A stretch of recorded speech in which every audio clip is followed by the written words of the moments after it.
de los que están acá, seguramente muchos no nos votaron también, pero los que estábamos seguros de qué se trataba el proyecto de Macri, y veíamos esas publicidades, y veíamos esos discursos, veíamos esos armados escenográficos que hacían, esas propagandas, todas guionadas en barrios humildes, ¿se acuerdan ustedes?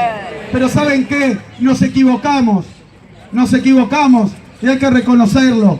Pensamos que era una gilada eso, que nadie le podía creer a Macri, el hijo de Franco, familia de contratistas del Estado, familia de contrabandistas, familia que ha vivido de causa penal en causa penal, incluso con gobiernos de ellos, porque era tan alevoso lo de Rousseau.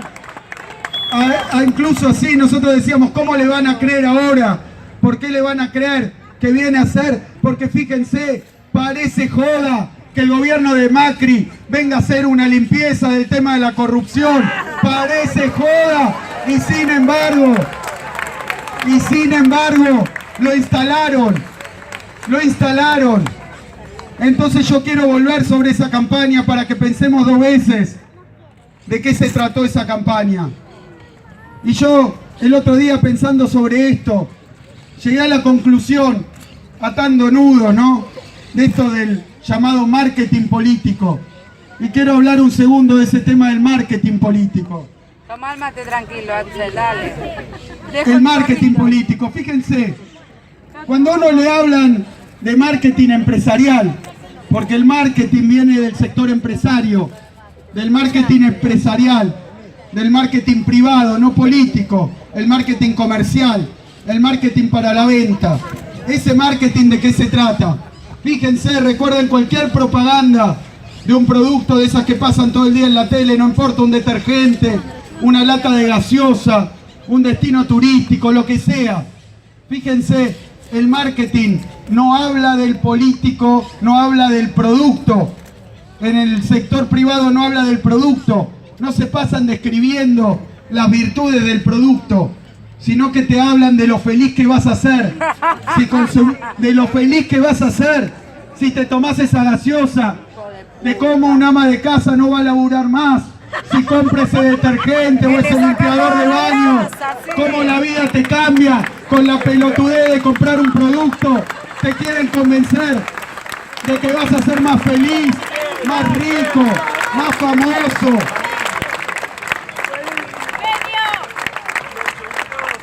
Piénsenlo, no hablan del producto, no te describen las cualidades del producto, te arman un mundo de ensueño del que vas a participar si consumís ese producto, como si alguien por usar un detergente un ratito fuera tan feliz como la persona de la propaganda.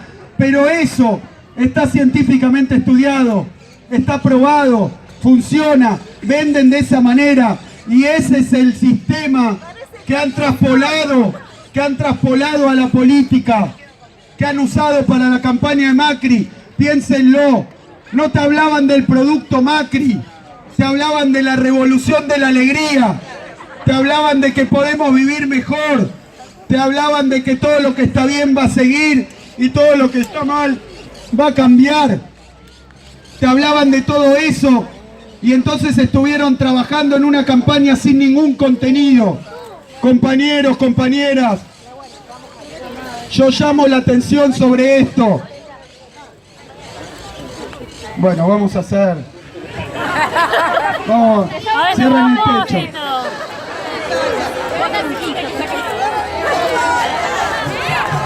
Entonces...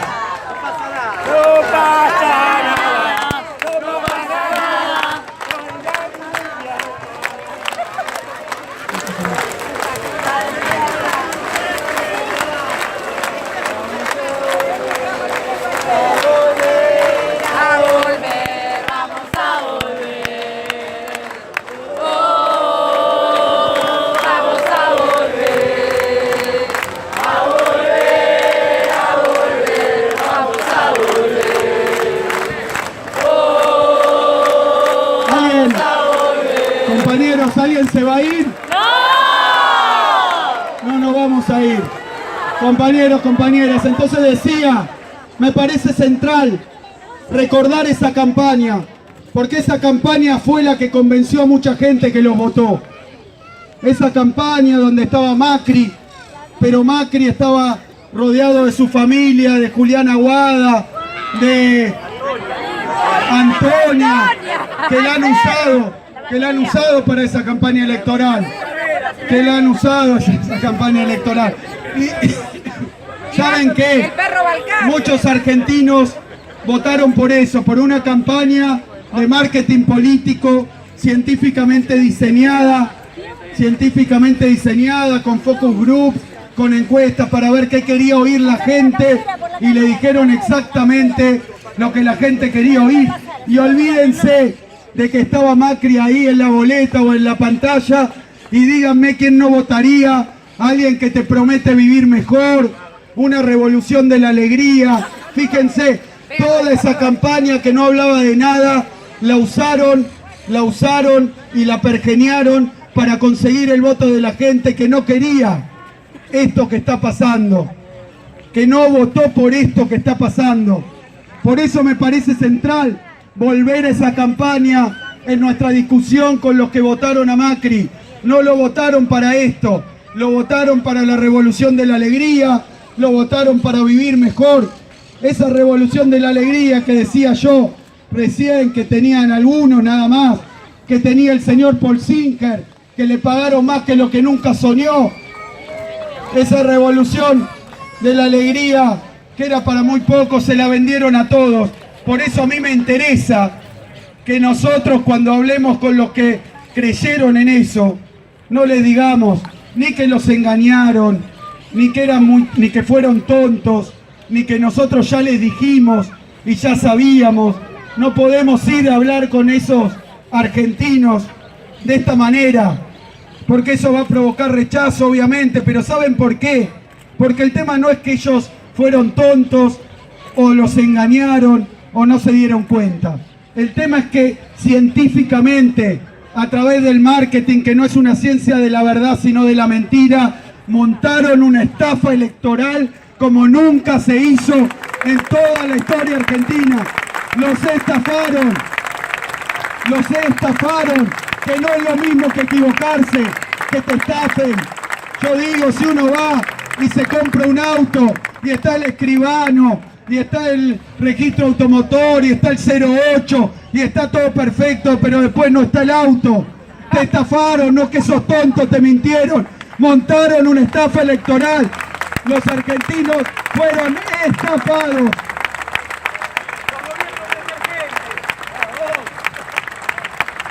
Y ahí tenemos un espacio para entrar, porque no solo si le decimos cómo vivías el año pasado, van a reconocer que vivían mejor, sino que además, si le preguntábamos por qué votaron a Macri, ¿para qué? ¿Para conseguir qué? En sus vidas personales, en su situación laboral, te van a decir que querían vivir mejor, te van a decir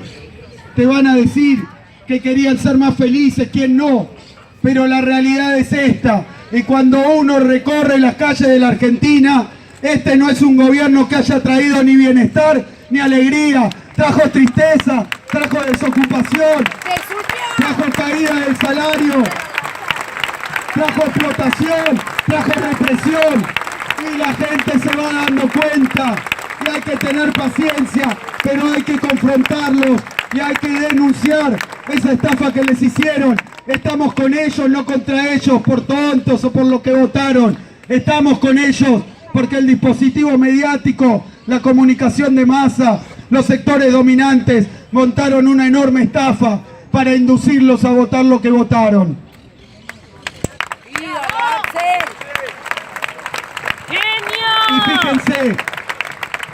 Y fíjense, porque me parece también importante, llegó el gobierno de Macri, y cuando llegaron los primeros meses, yo tengo clarito el cronograma, porque estaba en el Congreso ya, y veía que el gobierno de Macri seguía con esa campaña en positivo, hablando bien de ellos mismos, diciendo que estaban haciendo las cosas bien, que eran unos ídolos porque habían salido del cepo. Ahora vamos a hablar de eso. que habían hecho todo bien, que era re fácil combatir la inflación. Y fíjense, alrededor de marzo, 1 de marzo para ser más exactos, en la apertura de sesiones, ahí en el Congreso de la Nación, Macri cambia el discurso. Macri cambia el discurso. Deja de hablar de todo lo lindo que estaba haciendo y empieza a hablar de dos temas que no había dicho en la campaña y que no había dicho en los primeros meses. Empieza a hablar de la pesada herencia, no antes, ahí empieza a hablar de la pesada herencia y empieza a hablar del segundo semestre, ahí en ese momento. Y yo quiero, compañeros y compañeras, dejar en claro que eso es una derrota del macrismo. Cuando hablan de la pesada herencia, es una derrota del macrismo. Porque pensaban mentir tanto, engañar tanto, que esperaban ser populares. Y hablaron de la pesada herencia porque la gente empezó a tener bronca y lo único que pudieron inventar es tratar de buscar otro responsable para echarle la culpa a otro de lo que ellos estaban haciendo. Pero no, señor, la culpa es de Macri. Lo que está pasando es responsabilidad de Macri. Los despidos son de Macri. La caída de los sueldos es de Macri. La devaluación es de Macri. El tarifazo es de Macri. Esa es la política que están aplicando. Y entonces, cuando hablan de la pesada herencia, es una maniobra marketinera infantil para echarle la culpa a otro.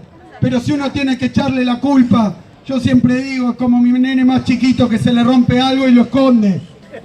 Lo primero que hace es esconderlo. Pero cuando lo pescan dice, fue mi hermano. Pero la cagada la hicieron. Y todos saben que hicieron la cagada. Por eso tienen que echarle la culpa a alguien. Como un nene. Como un nene. Sin poder explicar ni de qué habla. Pero es una fortaleza nuestra. La gente ya no los quiere y no los banca. Y no les cree más. Entonces tienen que hablar de la pesada herencia del pasado. Tienen que hablar del segundo semestre, del futuro. Y lo hacen porque no pueden hablar del presente que le están dando a los argentinos. Para eso estamos nosotros, para hablar del presente que nos da el gobierno de Macri. Un presente triste, un presente de retroceso. Eso es lo que está haciendo Macri.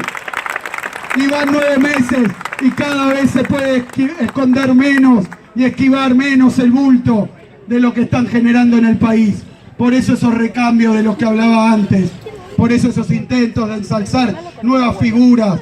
Por eso esos intentos de defender a la gobernadora de la provincia de Buenos Aires. ¿Dónde estaba María Eugenia Vidal cuando hicieron el tarifazo en San Martín?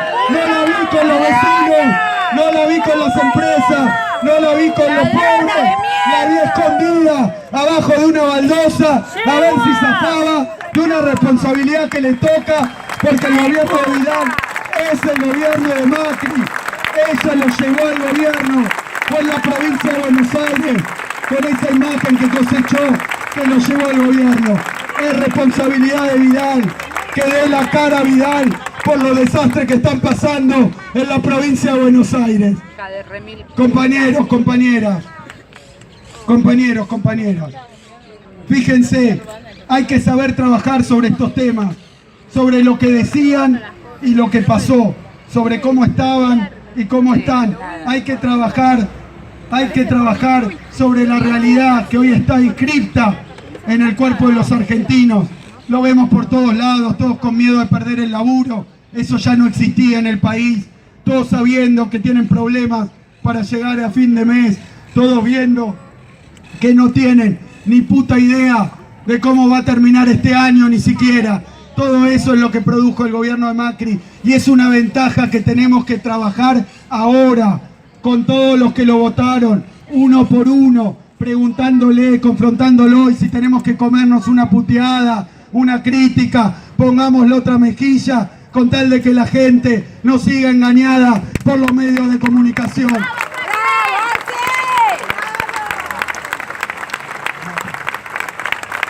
Compañeros, compañeras, el programa económico de Macri, y recién lo ha dicho muy bien Hernán con ese trabajo enorme que están haciendo, es un programa económico neoliberal.